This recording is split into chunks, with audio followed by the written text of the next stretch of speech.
অথবা আওয়ামী লীগের আমলেও যারা হয়তো একসময় আওয়ামী লীগ করতেন, কিন্তু আওয়ামী লীগের এই দুঃশাসন, আওয়ামী লীগের বর্বরচিত কর্মকাণ্ড, লুটপাট, টাকা পাচার এটাকে পছন্দ করেনি,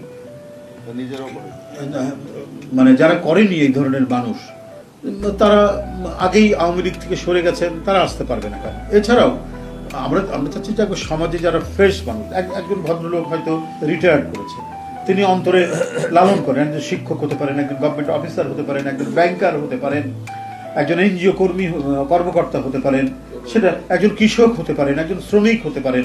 এরা এখানে এই ক্ষেত্রে কোনো ক্রাইটেরিয়া নাই তিনি আমাদের যে আদর্শ সেটা বিশ্বাস করেন কিনা।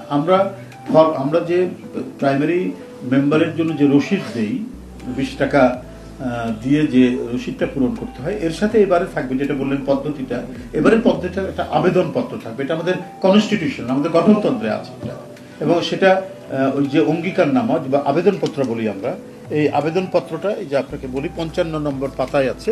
আমরা এবারে যারা প্রাইমারি মেম্বার হবেন, প্রাথমিক সদস্য যারা হবেন, তাদেরকে এই ফর্মটা পূরণ করতে হবে। এই ফর্মটা পূরণ করে তারা রসিদ নিয়ে তারা যাবেন। তারপর সেরকম হলে আমরা যাচাই বাছাই করবো। এটা আরো ঊর্ধ্বত নেতৃত্ব, আমাদের দলের সম্মানিত ভারপ্রাপ্ত চেয়ারম্যান, পার্টির মহাসচিব, ওনারা এই বিষয়ে আরো পরবর্তী কোনো নির্দেশ যোগ করতে হলে তারা দেবেন, সেটাকেও আমরা এর মধ্যে নিব। কোনো পরামর্শ থাকলে সেটাকে আমরা নিয়ে আমরা করব। তো এটা তো থাকবেই, যাচাই বাছাই তো নিশ্চয়ই থাকতে হবে। কারণ কোনো দোসররা এলাকায় সন্ত্রাসী করেছে, জমি দখল করেছে, টাকা পাচার করেছে, তারা তো নানাভাবেই ঢুকে পড়ার চেষ্টা করবে।